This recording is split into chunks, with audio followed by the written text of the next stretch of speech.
বন্ধুসকল বহাগ বিহুৰ শুভেচ্ছা সকলোকে যাচিলোঁ। এয়া নিজৰ পুখুৰীত মাছ ধৰিলোঁ। গধূলিকৈ এই নিয়ম এভাগি কৰা হ'ব মৃতকলৈ। আৰু কি আজি গধূলি খোৱা হ'ব দেখুৱাইছোঁ। এয়া চাওক গল্ডেন কাপ পূৰা চলি আছে। আৰু আছে বাৰু এয়া গ্ৰাছ কাপ। এয়া মানে ভালকৈ ধৰিছোঁ আৰু তাজা তাজা মাছ নিজৰ পুখুৰী। গ'লে চাওক এয়া হাতে ফালি দিছোঁ। এই মাগুৰ মাছ এটা আছে।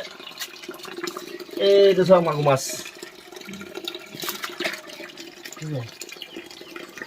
পুঠি বিহু খাবলৈ আহিব দেই বন্ধুসকল। আৰু কি গধূলিকৈ যোগাৰ কৰা হ'ব আপোনালোকক দেখুৱাই আছোঁ। ঘৰৰ পুখুৰী মাছ দেখুৱাইছিলোঁ আপোনালোকক। এয়া ৰাজহাঁহ এইটো লৈ আহিছোঁ বিহুৰ কাৰণে। এয়া বেটাই যোজা কৰি আছে আৰু এইটো চাওক এইটো ৰাজহাঁহ বিহু খাবলৈ আহিব বন্ধুসকল। এইটো ঠিক ঠাক কৰিব লাগিব এতিয়া। মাছ ৰাজহাঁহ এনেকৈ গধূলিকৈ মৃতকক দিয়া হ'ব দেই বন্ধুসকল বিহু উপলক্ষে।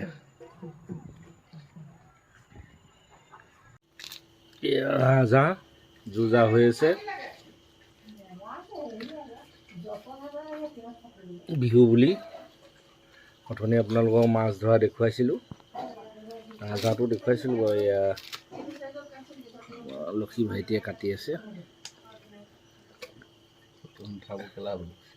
বেয়া কথা কয় ই খালি অকণমান আৰু।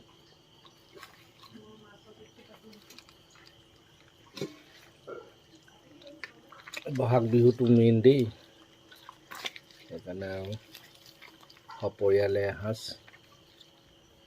গধূলি সাঁজটো ধুনীয়াকৈ মৃতককো সজাই দি আমি এসাঁজ মিলা প্ৰীতিৰে খাম বুলি মাছে মাংস আজি গোটাই লৈছোঁ বন্ধুসকল। আপোনালোকক মানে জনাই দিছোঁ মানে কি আৰু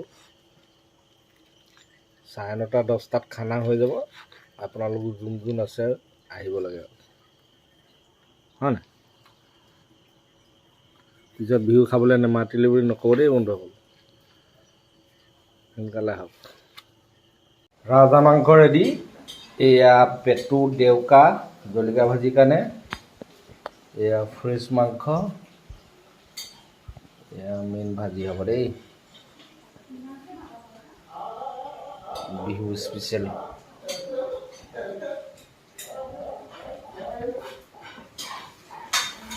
মানুহজনী বনোৱাত ব্যস্ত।